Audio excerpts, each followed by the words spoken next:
أعوذ بالله من الشيطان الرجيم بسم الله الرحمن الرحيم الحمد لله والشكر لله وخالقنا ورازقنا ولا نعبد إلا إياه والصلاة والسلام على النبي المرسل سيد الكونين والثقلين حبيبنا محمد وعلى آله وأصحابه والتابعين بهم بإحسان وعن العلماء المتقين وعن الأولياء الصالحين وعن مشايخنا اللهم بارك لنا في أعمالنا. الفاتحة. بسم الله الرحمن الرحيم الحمد لله رب العالمين الرحمن الرحيم مالك يوم الدين إياك نعبد وإياك نستعين اهدنا الصراط المستقيم صراط الذين أنعمت عليهم غير المغضوب عليهم ولا الضالين آمين. على سيد الكريم صلى الله عليه وسلم. Salam, salut, bonjour à toutes et à tous. Alors une vidéo concernant donc le programme de sevrage, dépendance et sevrage concernant toutes les dépendances, alcool, drogue, médicaments. J'avais fait des vidéos auparavant, mais c'était des vidéos séparées pour un seul et même sujet. Ce que je vais tenter de faire sur cette vidéo, c'est de vraiment faire une vidéo complète sur le sujet. Voilà.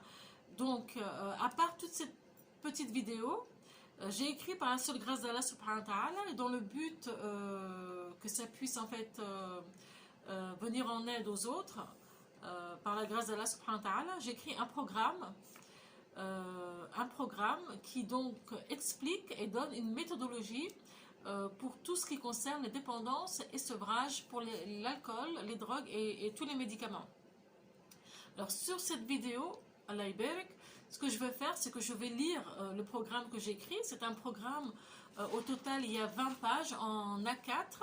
Il est destiné aux responsables de structure en fait, à donner gratuitement. Le but, c'est vraiment que chacun se familiarise avec le sujet et que justement, qu'on puisse comprendre le problème et Inch'Allah, qu'on puisse y faire face. Donc, sur cette vidéo, ça va être une vidéo complète donc concernant le sujet. J'en avais pas fait auparavant. Auparavant, c'était vraiment à chaque fois une petite vidéo sur une certaine étape du sujet. Là, ça va être une vidéo complète. Donc, je vais lire entièrement. Voilà, je vais lire entièrement. Je pense que je pense que c'est clair, que c'est net, que c'est précis, c'est court en plus. Donc voilà, Allah Ibarak. Alors je vais lire l'introduction, je vais vraiment lire les 20 pages. Et si j'ai quelque chose à rajouter, je le rajouterai. Voilà. Alors dans la table des matières, il y a donc l'introduction que je vais lire. Ensuite, il y a pourquoi une seule et même méthode de sevrage pour tout ce qui est alcool, drogue et médicaments. Ensuite, il y a produits de substitution pour remplacer l'alcool, la drogue ou le médicament dont on dépend. L'instabilité émotionnelle pendant 6 mois, suivi et thérapie de bien-être psychique. Les symptômes de sevrage, diminuer la substance progressivement et une figure du cumul. Il y a plusieurs figures dans ce document, mais j'essaierai d'expliquer en fait, parce que là je ne pourrais pas partager ces figures-là. Voilà. Donc dans l'introduction que je vais lire, alors, ce programme est destiné aux responsables de structures, qu'elles soient religieuses, culturelles, laïques ou autres. Le but est que chacun puisse prendre connaissance du problème de la dépendance afin de s'en faire une idée et par la suite être en mesure de proposer en cas de besoin un soutien, un guide ou autre. Chacun, selon sa capacité et son pouvoir, mettre à disposition des personnes concernées, directement ou indirectement, ce qu'il lui sera possible de mettre en œuvre, de faire, de dire, voire d'orienter. La promesse de Satan, rapportée par tous les livres révélés à l'humanité de tout temps, après avoir été banni du paradis, fut l'engagement de faire en sorte que l'homme, par ses propres mains, dégrade la belle création de Dieu. Donc là, il y a un verset de la sourate 4, verset 118-119, où là je le lis en interprétation en français. Très certainement, je prendrai c'est Satan qui parle en fait, qui promet, qui donne une promesse à Allah subhanahu wa ta'ala. Très certainement, je prendrai de tes esclaves une part déterminée, et très certainement, je les égarerai, et très certainement, ils altéreront la création de Dieu. Les exemples ne manquent pas aujourd'hui pour montrer son emprise sur l'altération du fonctionnement de la nature, que Dieu nous en préserve. Par la dépendance à une substance extérieure à son fonctionnement naturel, telle que la drogue, l'alcool et certains médicaments prescrits, l'homme change la nature qui est la sienne et subit l'avilissement de dépendre des substances extérieures à sa nature.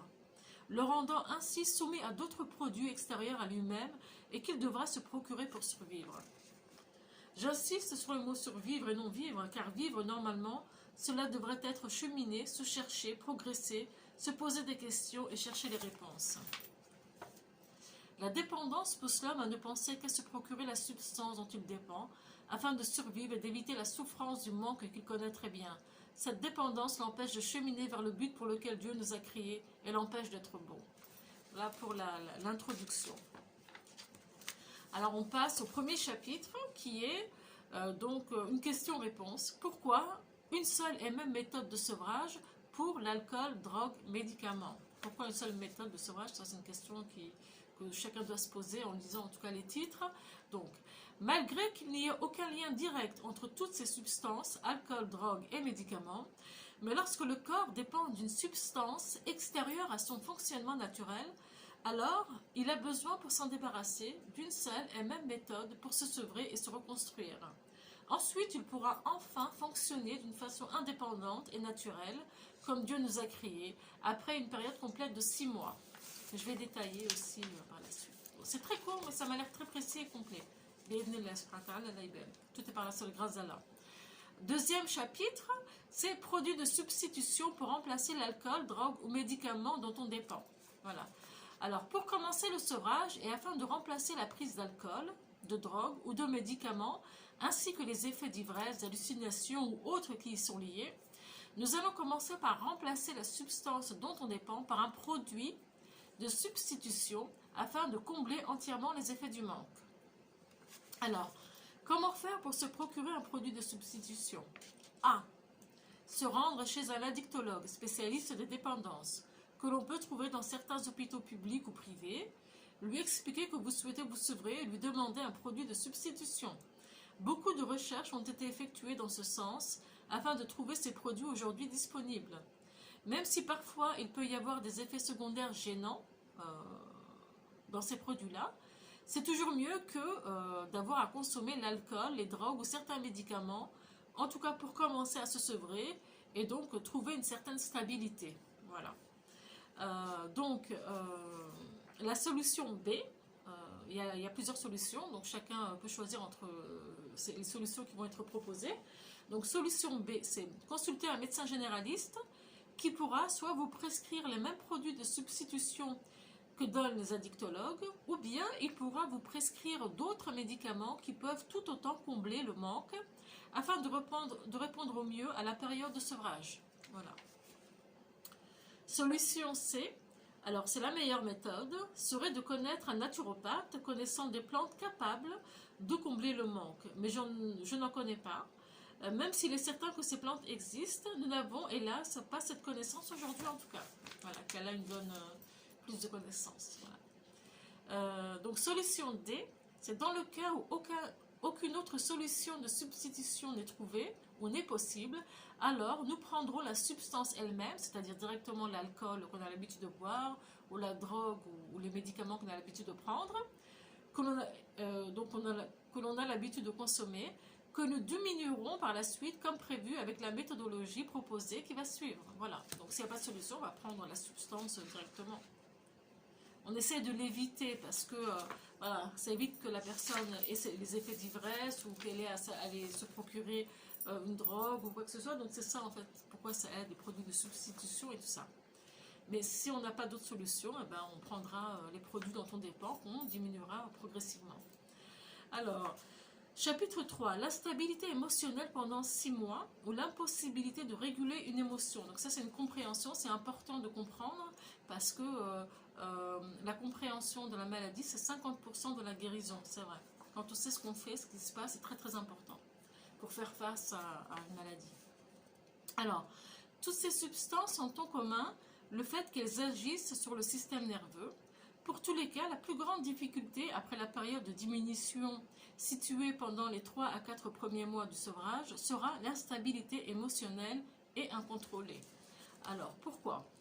Parce que ces substances altèrent d'autres substances actives dans le corps qui normalement ont pour fonction de réguler nos émotions en nous permettant de les contrôler.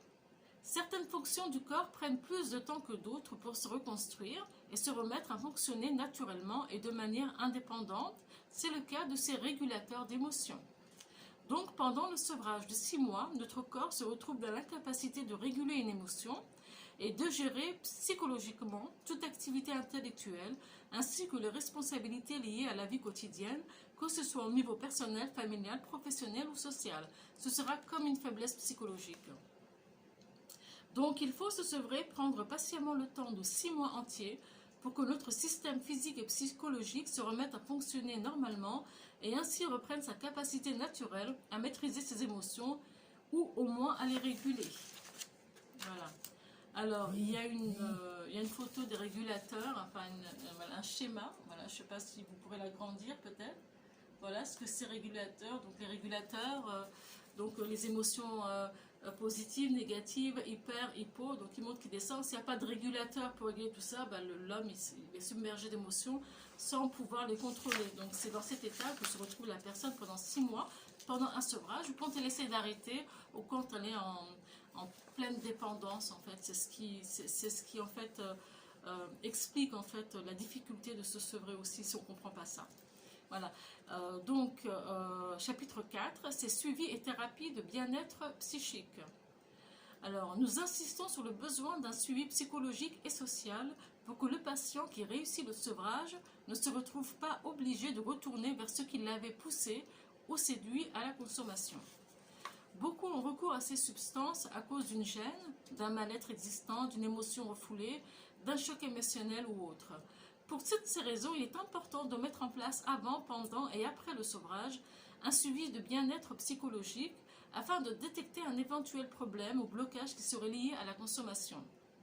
Ainsi, nous pourrions éviter que la personne ne se retrouve face à ces mêmes difficultés ou douleurs non résolues qui pourraient la pousser vers une rechute. Donc ça, c'est très important. On essaye en fait d'éviter les rechutes, etc. Nous pensons que c'est une partie très importante de la réussite d'un sevrage sans rechute. Il est important de repenser sa vie avant et pendant le sevrage, d'où l'importance de la mise en place de cette prise en charge et du suivi psychologique et social. Alors, chapitre 5, les symptômes d'un sevrage. Afin que le sevrage se déroule le mieux possible, on se prépare à faire face aux différents symptômes qui y sont liés. Pour toute la période des 6 mois, on offre aux patients ce qui est disponible comme remède à mettre en place avant le début du sevrage. C'est-à-dire qu'on va voir les médecins ou les spécialistes pour avoir donc à disposition tous les médicaments, qui soient naturels ou si on n'a pas la connaissance des médicaments naturels, les autres médicaments qu'on connaît dans la médecine occidentale, qu'on prépare tout ça avant de commencer le sevrage. Comme ça, petit à petit, voilà, quand les problèmes seront là, on pourra y faire face. Donc les symptômes d'un sevrage, on a l'anxiété, des tremblements. Tout le monde n'a pas tous les mêmes sevrages, mais bon, plus ou moins. Donc l'insomnie, des douleurs abdominales, les maux de tête, la fièvre, des crises d'épilepsie, constipation et les émotions incontrôlées avec impossibilité de les réguler. Voilà, donc on essaie de préparer tout ce qui peut nous aider à faire face à tout ça. Maintenant, chapitre 6, donc diminuer la substance progressivement. Pour toutes ces substances, le principe est le même. Quand cela est possible, on utilise l'équivalent de ce même produit en liquide, c'est-à-dire que, par exemple, si on a des médicaments de substitution qui sont en cachet, on demande si on peut avoir les mêmes médicaments en gouttes, parce que c'est plus facile ensuite à diviser qu'un médicament à couper en petits morceaux, surtout quand les doses vont être très très petites, ça va être plus compliqué. Donc c'est plus facile en fait avec les gouttes. Quand c'est possible, hein, on fait ce qu'on peut. Pour pouvoir le diviser facilement et ainsi faciliter les périodes de diminution. Voilà. Important à prendre en compte, il est préférable de cacher au patient la diminution progressive de la substance jusqu'à la fin, pour éviter le manque psychologique. Pour cela, on peut servir le médicament de substitution dans un dosage unique. Même en diminuant, on va garder la même dose apparente, en ajoutant de l'eau par exemple ou autre. Pour cette méthodologie, nous proposons de diminuer la substance dont on dépend de 50% tous les 21 jours. Voilà, pas plus vite. On peut faire plus lentement, mais pas plus vite. Donc là, il y a un dessin. Donc ça, c'est 100% de ce qu'on a l'habitude de consommer. Et ça, c'est la première diminution. Donc, on va avoir ça. Voilà, on commence avec ça. Voilà, donc première étape, on prend 80% du produit en gouttes si possible. Voilà. Deuxième étape de diminution, on utilise 40% du produit de substitution ou 25 à 30% de la dose d'alcool ou de la drogue pendant 21 jours.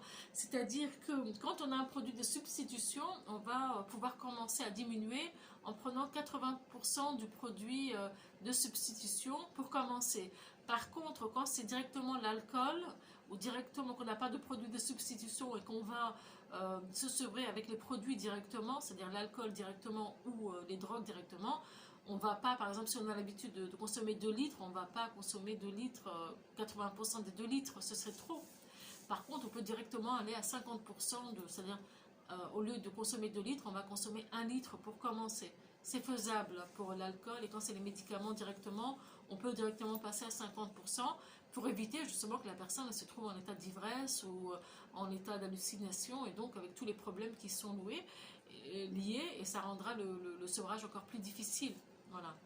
Donc deuxième étape, c'est on utilise 40% du produit de substitution, donc on a diminué de 50% ou 25 à 30% de la dose d'alcool ou de la drogue pendant 21 jours. Voilà. Troisième étape, on diminue encore de 50%. Voilà. Quatrième étape, on diminue encore de 50%, toujours avec un espace de 3 semaines minimum. On peut faire plus lentement, mais pas plus vite. Alors, plus on avance vers le taux zéro, et plus ça va être difficile. Voilà. Donc, cinquième étape, on est à 5% du produit de substitution, 3-4% d'alcool ou de la drogue pendant 21 jours. Sixième étape, on est à 2,5% du produit de substitution et normalement 0 d'alcool ou de la drogue pendant 21 jours. Alors, puis enfin 0 de produits de substitution et 0 de tout. Et là, c'est la période qui va être la plus difficile. Les gens pensent que c'est la plus facile parce qu'on est arrivé à 0. Et ben, c'est complètement faux. Parce qu'il y a en fait ce que j'appelle moi le cumul. Donc le cumul, ceux qui veulent comprendre, j'ai fait un schéma là, en ligne ajoutée. Pour essayer d'expliquer ce que c'est que le cumul. Parce qu'avant, les médecins pensaient que quand on arrivait à 0, ça y est, on s'était débarrassé. Alors que c'est complètement faux. Quand on arrive à 0, c'est le plus difficile. Pourquoi c'est le plus difficile? Parce qu'à chaque fois qu'on diminue, le corps est en plein travail d'évacuer en fait tout ce qui est nuisible et de se reconstruire. Donc à chaque fois qu'on a fini une période de 3 semaines ou de 1 mois avec une certaine quantité, à chaque fois qu'on va diminuer, le corps va être un peu comme en surmenage à chaque fois. Parce que ça va être encore un effort en plus à faire pour lui. Il ne se sera pas complètement remis de la première diminution qu'on va faire une autre. Donc plus on va espacer le temps, plus ce sera facile pour le corps, mais même si on espace, c'est toujours un travail supplémentaire pour le corps, ce qui explique que même si on diminue sur une étape de 3-4 mois, il y a quand même à chaque fois une petite pression entre chaque diminution qui se rajoute et qui fait que quand on approche de 0, c'est là où c'est le plus difficile. Voilà, donc il faut vraiment prendre son temps, il faut s'aider avec des produits naturels, etc. Il faut être patient, et puis Inch'Allah, ça passera. Voilà, donc je pense que, j'espère en tout cas que c'est une vidéo complète, qu'elle servira. N'hésitez pas à la réécouter, à faire des recherches. Voilà, il faut vraiment s'en sortir et puis Inch'Allah, reprendre une vie libre, si on peut dire, comme Dieu nous a créés, avec justement de pouvoir profiter de ce que Allah subhanahu wa ta'ala a créé pour nous, que ce soit notre propre corps ou toutes les belles choses qui nous entourent, que tout devienne beau, Inch'Allah. Voilà, Allah ibarak. À bientôt, Inch'Allah. Assalamu alaikum.